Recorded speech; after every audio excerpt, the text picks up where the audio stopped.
छोटे सेवक को इतना उपकार करे न करे।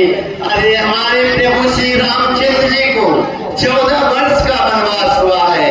हमें तो प्रभु श्री रामचंद्र जी के पास चलने चाहिए ताकि इस छोटे सेवक को अपने साथ में ले चले। भैया को लक्ष्मण का नाम स्वीकार हो। हे भैया, इस संकोच में क्या रखा प्रभु, हुक्म नहीं फरमाते हो। हे कृपाल, हे कृपाल, कहाँ जाते हो, कहाँ जाते हो। हे भैया, मैं कैसे शब्द चुन रहा हूँ। माता के कहने पर पिता से आपसे राजपाट छीन लिए हैं।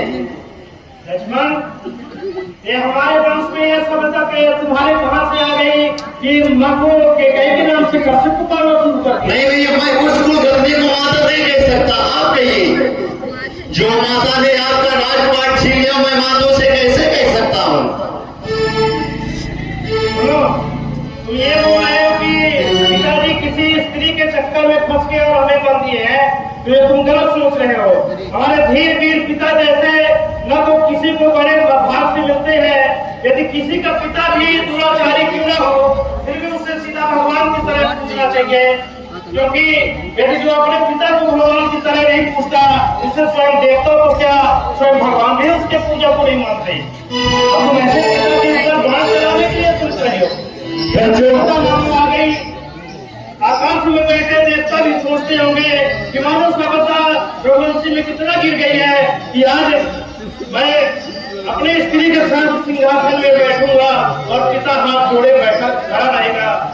ये अगर तुम्हारा यही सोच है ना लक्ष्मण, तो मेरे एक नाथ के इशारे से भारत तुम्हें अपना राज दे देगा और तुम स्कंदर अयोध्या का राष्ट्र। भैया, जो स्त्री के मोह में आए उसकी यही दशा होगी। मैं ऐसा कोई बात की सेवा नहीं है। मैं एक ही बार से महाराज की चतुरंगी सेना का नाश कर दूंगा। अगर भरत भी बीच में आया ना भैया, मैं उसको भी छठी की दूध याद दिला दूंगा। लक्ष्मण, पिताजी का स्त्री मोह नहीं है, उनका मोह सिर्फ धर्म है। यदि धर्म को निभाते हैं तो उनका सबसे बड़ा जो पुत्र है उसे काटे कर गढ़ पहाड़ों में ढकेल दे। यदि पुत्र को बचाते हैं तो जो कीर्ति तीनों लोग में फैला रही है पताका वो जा रही है।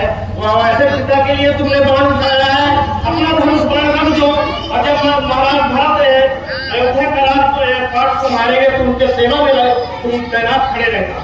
मुझे बन जाने के लिए हमारा सहयोग करो और तैयारी करो।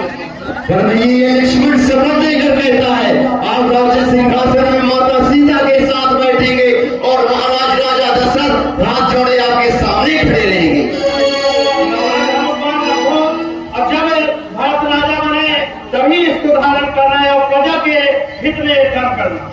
नहीं भैया, मैं आपके बिना एक पल नहीं रह सकता। भैया, जब यही भाव है तो ममता क्यों तोड़े जाते हो।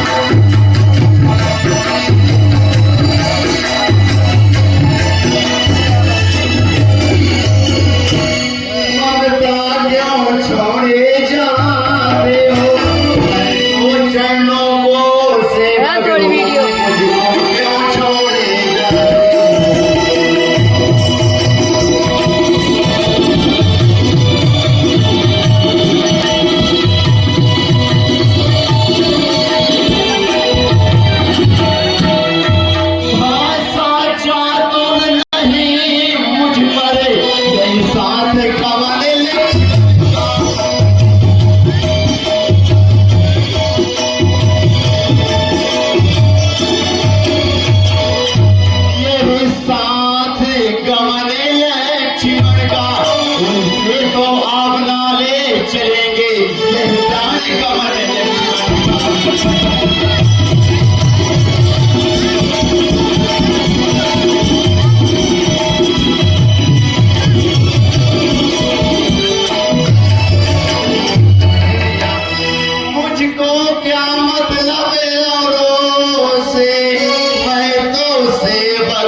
तो से बगे